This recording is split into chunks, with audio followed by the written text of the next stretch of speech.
Comme la plupart des dessinateurs et designers, vous avez probablement déjà entendu parler des marqueurs Copic, mais pas forcément eu la chance de les prendre en main, faute à une distribution rare en France et à un prix un peu élevé. Pourtant, dès que l'on découvre ces feutres, on ne peut s'empêcher de les apprécier et il paraît dommage de s'en priver. Cette vidéo a donc pour objectif de vous présenter la gamme Copic et les qualités de ses produits phares.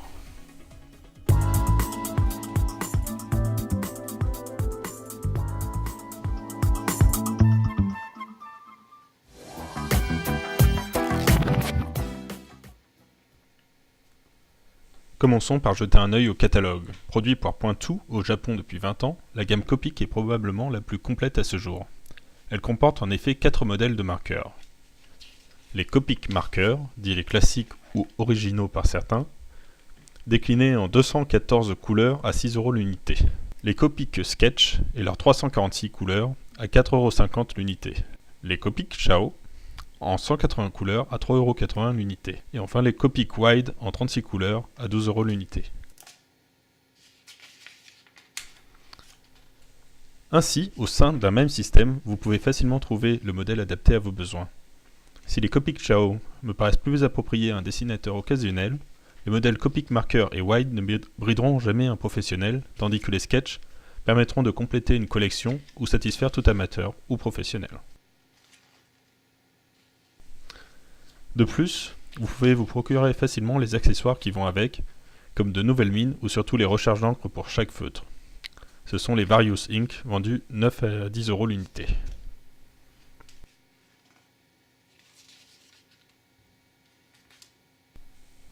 Bien sûr, ce n'est pas tout. Vous trouverez au catalogue différentes mines qui vont avec vos marqueurs, ainsi qu'un solvant de nettoyage, des absorbeurs d'encre et leurs supports, assimilables à un coton des make-up, un blender, mélangeur, et même un marqueur vide si besoin. Précisons que le blender est disponible dans chaque modèle, rendant le blender wide particulièrement intéressant pour les dégradés et fonds.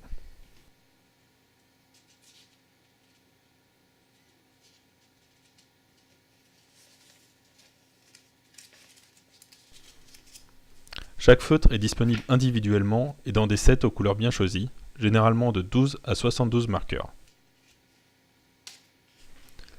Les Copic Chao sont même disponibles par 5 avec un multiliner 0,3 mm et les Sketch dans une valise de 346 marqueurs.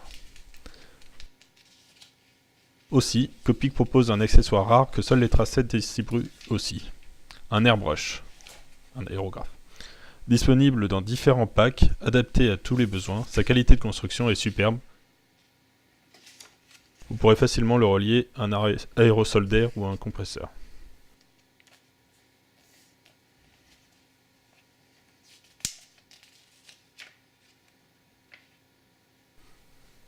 Mais ce n'est pas tout. Copic vous propose enfin un ensemble de produits pour vous accompagner lors de vos travaux. Du papier bleedproof, un layout, 3 gammes de multiliner, le multiliner SP de 0,03 mm à 0,7 mm, rechargeable avec mine interchangeable, le multiliner SP Color avec 12 couleurs en 0,3 mm et avec une mine pinceau, le multiliner pour sketcher de 0,05 à 1 mm et 2 mines pinceau. Les 3 petites mines sont aussi disponibles en sépia.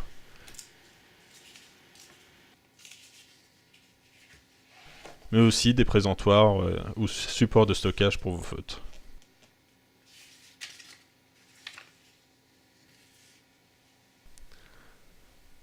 Maintenant qu'on a fait plus ample connaissance avec la gamme Copic, concentrons-nous donc sur le modèle qui a fait la renommée de la marque, le Copic Marker classique, son aérographe en kit ABS 1N et le set B de multiliner avec le papier maison.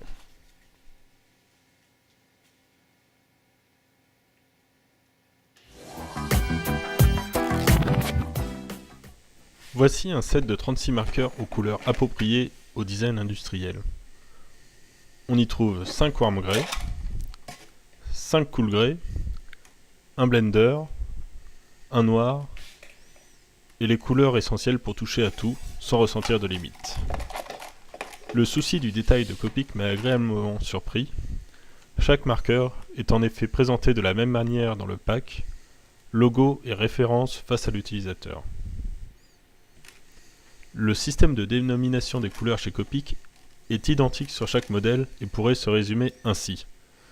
La référence se compose tout d'abord de l'initiale de la couleur de référence, Y pour yellow, jaune, d'une seconde lettre si une autre couleur intervient dans le mélange, R pour red, rouge, d'un premier chiffre pour la famille de couleurs et d'un second pour la saturation. Le tout est accompagné d'une nomination plus explicite, yellow ocre pour le marqueur YR23. La couleur indiquée sur le feutre varie très légèrement de la couleur réelle, mais cela ne gêne en rien la compréhension et la couleur reste fidèle. La référence de chaque feutre est clairement indiquée sur les deux capuchons, prenant la couleur du feutre en son embout, avec le nom de la couleur. On ne fait pas mieux. En revanche, elle reste discrète sur le corps du feutre, sur un seul côté. Il en est de même pour les mines. Sur ce point, les nouveaux flex marqueurs de lettre A7 l'emportent.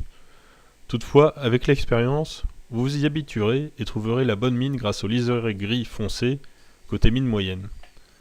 On peut enfin trouver un avantage à n'avoir des informations que d'un côté. Ça vous indique l'orientation de la mine biseautée, toujours placée de la même manière. Je tiens à préciser enfin que la qualité de fabrication des Copic est tout bonnement irréprochable, malgré ses petits défauts. L'assemblage est soigné et résiste dans le temps, on sent que c'est un produit de qualité. Une fois en main, contrairement aux éventuels a priori, la forme est presque aussi ergonomique qu'un feutre rond. Son avantage étant de ne pas rouler sur un plan de travail légèrement incliné. Toutefois, ne vous attendez pas à travailler sur des surfaces très inclinées, vos Copic glisseraient alors ou rouleraient. L'odeur distillée par le solvant est assez agréable. En effet, tandis que les marqueurs lettre A7 ont une odeur douce mais évoquant légèrement un désinfectant et que les Chartpak ont une odeur d'alcool fort, que certains ne supportent pas et qui peut faire grimper le taux d'alcoolémie en fin de journée, l'odeur Copic est douce, à peine plus forte que celle des marqueurs lettre A7. Vous ne devriez pas être gêné de ce côté-là. Toujours est-il que nous avons affaire à deux mines au toucher très agréable, ni trop dur, ni trop mou. Je n'ai pas remarqué de soucis de coupe et l'encre coule parfaitement avec un débit bien dosé. Il me donne un feeling entre Chartpak et Tria. Le débit de l'encre ne déroutera pas les débutants comme un Chartpak et reste accessible comme un Tria, avec un débit légèrement plus important. Selon votre rendement et votre expérience, chaque marque est donc plus ou moins appropriée, et cela reste subtil. Ainsi, je trouve les Chartpak plus adaptés aux designers professionnels et roughmen durant leur recherche, alors qu'ils sont moins adaptés aux illustrateurs soucieux du détail, auquel Tria est une solution pertinente. Avec Copic, on est un peu entre les deux. On peut toucher facilement aux deux pratiques, mais on ressort un peu en retrait de Tria sur le détail et de Chartpak sur le rough. Bien sûr, c'est très subtil et chaque modèle peut s'attaquer à chaque univers. Ceux cherchant la précision absolue regretteront de ne pas avoir d'origine une troisième mine ultra fine comme avec un Tria, qui réalise un bon trio avec la mine pinceau. Cependant, vous trouverez au catalogue de Copic une mine super fine que je n'ai pas testée. N'oubliez pas que le marqueur Copic est excellent et donne un réel plaisir d'utilisation. Je regrette juste un peu que la tranche de la mine biseautée ne donne pas un tracé plus fin, mais elle offre un intermédiaire avec la deuxième mine, de très bonne qualité aussi. La fixation de la mine biseautée l'empêche de tourner sur elle-même, ce qui arrive facilement avec un Chartpak. Elles sont bien protégées par les capuchons, bien verrouillées, un effort appuyé étant nécessaire pour les déverrouiller. Globalement, l'encre est agréable à l'usage, elle se mixe bien avec les autres feutres, offre de belles couleurs éclatantes et sèche à une vitesse raisonnable. En comparant plusieurs essais d'une petite surface de 4 x 1 cm, saturée d'encre par 10 passages successifs, il s'avère que l'encre Copic sèche environ à la même vitesse que celle des Chartpak, tandis que celle des Tria était un peu plus longue à sécher. Selon votre rendement et vos usages, vous en tirerez vos conclusions. On rencontre le seul défaut de cette encre en coloriant un dessin fait au stylo bic. Le solvant des Copic dissout légèrement le tracé au bic, le rendant flou. Toutefois, les marques concurrentes ne proposent guère mieux. Seuls les Chartpak s'en sortent ici. Enfin, la durée de vie de votre marqueur ne devrait pas vous poser de soucis, avec une Various Ink 10 € correspondant au feutre, vous pourrez le recharger complètement 9 fois et donc décupler son espérance de vie. Le prix de votre marqueur, 6 € et de sa Varios Ink, 10 €, seront amortis durant les prochaines années, offrant ainsi une solution économique et un coût réel inférieur à 2 € par vie. Si besoin, vous pourrez changer les mines, cela reste très rare, et ainsi garder votre feutre à vie avec un peu d'entretien attentionné. En France, vous aurez un peu de mal à vous procurer des Copic marqueurs en boutique, généralement à un prix d'achat élevé comparé à la concurrence, souvent à 6 € l'unité contre généralement entre 3 et 4,5 € pour la concurrence. C'est le prix pour accéder à un système complet, durable et finalement économique si on peut se permettre l'investissement conséquent de départ, seul frein à l'achat. N'hésitez pas à faire des recherches sur internet et à appeler les revendeurs pour trouver celui le plus près de chez vous, avec les meilleurs prix. Sinon, vous pouvez très bien en acheter sur internet. Dans ce cas, préférez investir d'un coup dans un set de 36 marqueurs pour amortir les frais de port.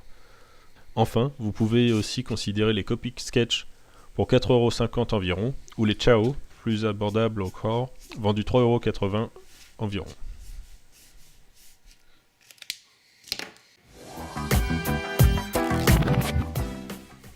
Depuis un moment, vous vous posez peut-être une question. Et les marqueurs touch dans tout ça? Oui, ils ressemblent tellement au Copic qu'on pourrait croire que c'est une déclinaison low cost du fabricant. Keneni, rien à voir. Ils sont fabriqués par Shinhan en 123 couleurs. Il s'agit manifestement d'une copie bon marché coréenne des Copic, tentant de surfer sur le succès des Copic et les problèmes depuis longtemps réglés des Tria en France lors de leur remplacement en 2007, moment auquel les Touch sont apparus dans les boutiques françaises. La ressemblance avec les Copic est telle que le bouchon des Touch peuvent presque servir aux Copic et que les Touch tiennent parfaitement dans l'aérographe Copic.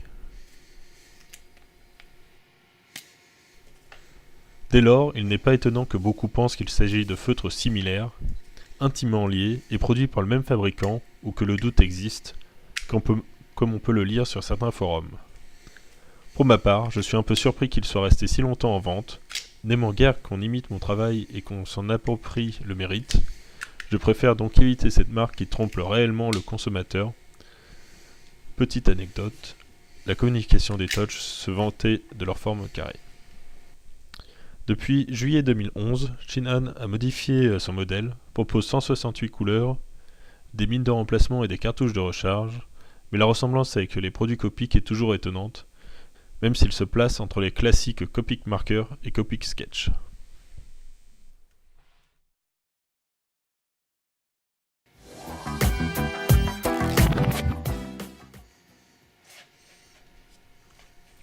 Nous l'avons vu précédemment, Copic fournit beaucoup d'outils aux dessinateurs, dont différentes gammes de multiliners.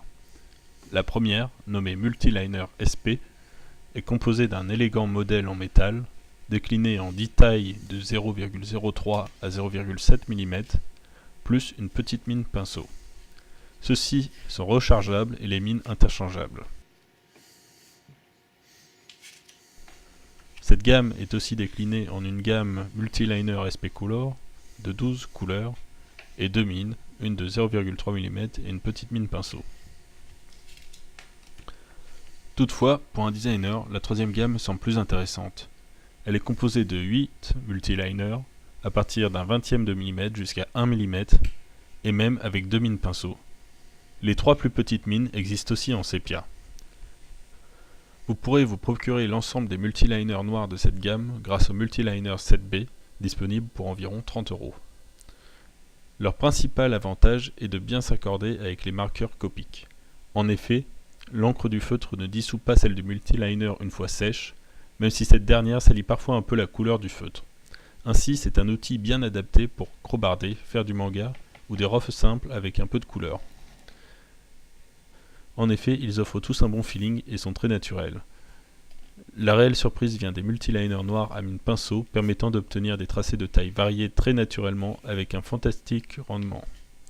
Ils sont particulièrement agréables pour l'élaboration de sketchs et dessins de recherche, mais ils vous accompagneront aussi sur des renderings pour certains détails. C'est réellement mon coup de foudre. Le seul reproche que l'on puisse avancer serait à l'encontre de l'encre, très agréable au demeurant, elle est sensiblement plus longue que celle des Copic à sécher. Si vous réalisez des dessins en grand format, Il faudra faire attention à ne pas passer la main sur la feuille en dessinant. Sinon, vous risquez de salir votre dessin. C'est particulièrement facile avec les ellipses et la mine pinceau moyenne. Toujours est-il qu'une fois votre croquis posé, il suffit de quelques coups de marqueur pour réaliser un rough simple qui marche finalement très bien.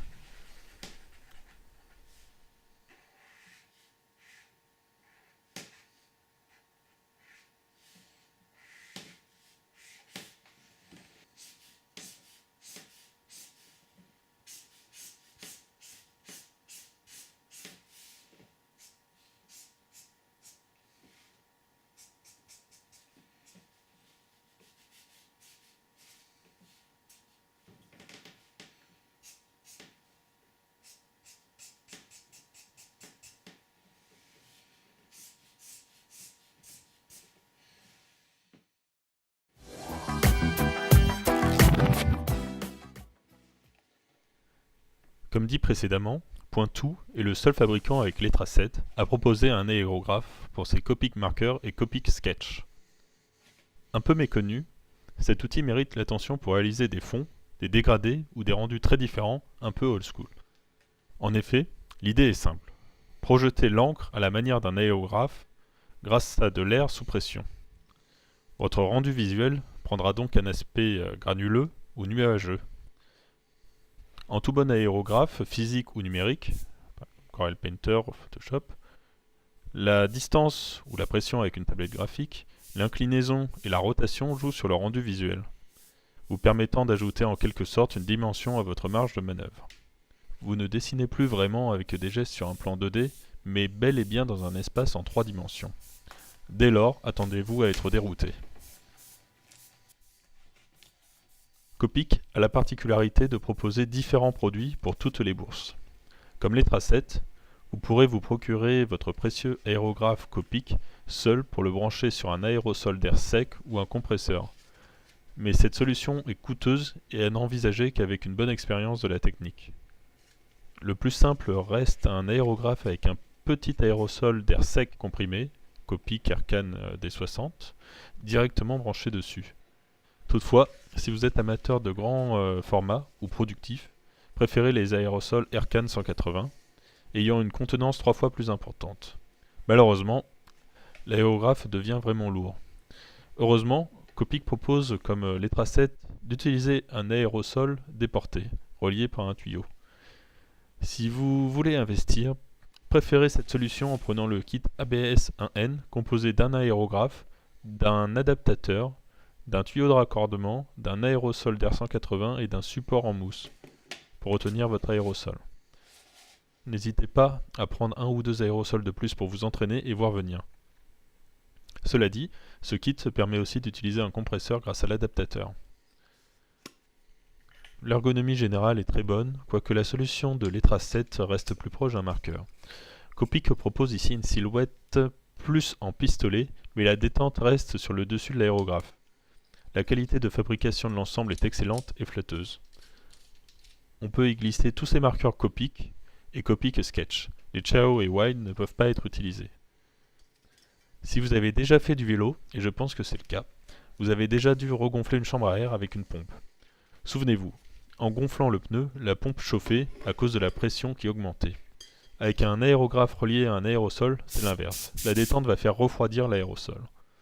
Par conséquent, ne le laissez pas sur des surfaces craignant l'eau. En effet, après une session intensive d'aérographe, il n'est pas rare de retrouver l'aérosol non seulement ruisselant, mais aussi gelé. Un peu plus difficile encore à se procurer, le kit ABS 1N est vraiment digne d'intérêt. N'hésitez donc pas à vous en procurer un via internet ou en passant commande chez votre revendeur de quartier. Son prix varie selon l'offre de 60 à 90 €.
Pour le plaisir des yeux, voici en vidéo un test de rendering d'un Lockheed Super Constellation Intercontinental réalisé avec les équipements Copic présentés dans cette vidéo, quelques crayons de couleur, un Posca blanc et un stylo bic.